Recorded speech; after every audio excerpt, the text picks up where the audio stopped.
Hi.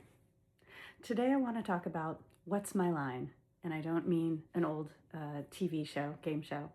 I want to talk about what's my line for beauty. Where do we draw the line of what we do for our own beauty, particularly as women and particularly as we age?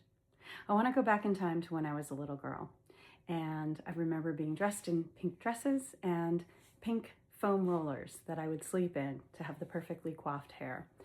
That was even as a little girl. And this is my natural hair, by the way, natural wash and wear wave, but I guess that wasn't good enough. When I turned 13 and I was now a menstruating young woman, and I learned how to use tampons because those were much more preferable for a dancer, I also learned in summer camp how to shave my legs. I guess that was just a beauty standard, and I've done that ever since. Shaved my legs, shaved my armpits. Also, when I was around 13, I started wearing contacts. I'd been a glasses wearer from the time I was about 8 years old. Coke bottle lenses, that was not okay. So I started wearing contacts. When I was in my early 20s, I finally fixed my teeth that had bothered me my whole life. They were not great, not well spaced, and a little small. So I spent some of my own money, had a little work done to straighten them a little more, to fill them in a little more. They're not so great now. Age has been working on them. Might want to do something about them again, but I was really happy with the results and felt much better about myself because I had my teeth fixed.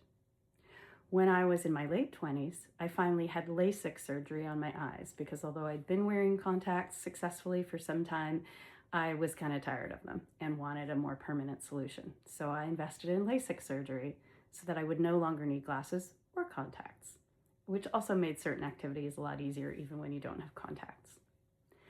Throughout my 20s, I invested in having my hair highlighted. I guess it wasn't good enough the color that it was. When I got into my 30s and 40s and gray started to show up, I started coloring my hair more regularly. I learned how to color my own, thankfully, in my, in my 30s. I learned how to color my own hair, a lot cheaper. And I've done that ever since. And of course, as I age, I have to do it more frequently because the grays are showing up a lot quicker than they used to. So I color my hair. I color in my eyebrows because the older I get, the more those hairs seem to be disappearing. So those are fading away, and I do that. When we look around at others who have made other choices, Botox and fillers and facelifts and boob jobs and all the other things, sometimes it's easy to sit in judgment, particularly as women. We are very hard on ourselves and others. And think, oh, why did that person do that to themselves? You know, they look ridiculous, right?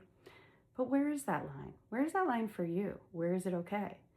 As I get older, I find myself so much more aware of, oh, my jowls are sagging, and I start to think, oh, maybe I want to do a little something, and the bags under my eyes are harder to hide with makeup, and maybe I want to put a little Botox in my forehead. I don't know. So I ask you, what is your line? And why? Why do we feel compelled to keep working on ourselves and to look a certain way? And moreover, why do we feel compelled to judge others in their choices? The older I get, the more I understand a lot of those choices. Lately, another one, Ozempic or any of the GLPs. I think about it as I've headed into my menopausal years. It's really hard to lose weight. So I understand why people would want to use GLPs, and I think about it all the time for myself. So I throw that out there for your consideration. What is your line and why? And can we be kinder to each other in this process of aging, no matter what choices we make? Have a great day.